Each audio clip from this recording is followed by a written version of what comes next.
రామా ఇలా రా అంటే, ఇంతమందిని గెలిచాను మా గురువుగారు, రే ఇలా రా అంటారేంటి అని ఇలా చూసి వస్తాను ఉండండి అన్నాడు అనుకోండి, గురువుగారి గౌరవం ఏమవుతుంది? ఒంట్లో ఏమైనా కొంత పొగరొచ్చిందా, లేకపోతే వినయంతో ఉన్నాడా చూడాలనుకున్నాడు విశ్వామిత్రుడు. ఎవరినో పిలిచి రాముణ్ణి పిలుస్తున్నానని చెప్పండి అన్నాడు. రాముడిని పిలిచి మీ గురువుగారు పిలుస్తున్నారన్నారు.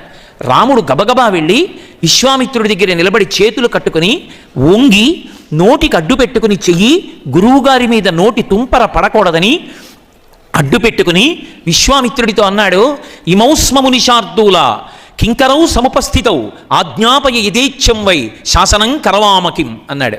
గురువుగారు, నేను ఎంత పెద్దవాణ్ణైనా కావచ్చు, ఎంతమంది అయినా నన్ను పొగడచ్చు, దానికంతటికి మూలం ఎక్కడుందో తెలుసా? వేరు మీరు. వేరు లేని నాడు చెట్టు లేదు గురువుగారు. చెట్టు పైన కనపడుతుంది, చెట్టు కొమ్మలు కనపడతాయి, కాయలు కనపడతాయి, పళ్ళు కనపడతాయి, పువ్వులు కనపడతాయి. కానీ సంస్కారము గురువు వేరు లాంటివాడు. వేరు భూమి లోపల ఉంటుంది.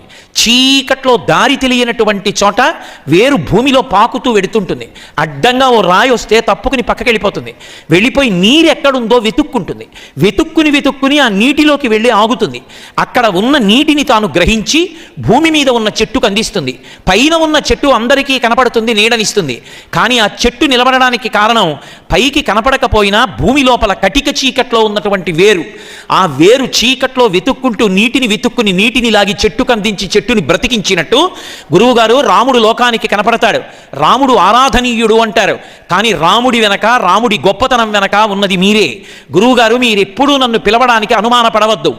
మీరు ఏ పని చెప్పినా నాకు గౌరవమే.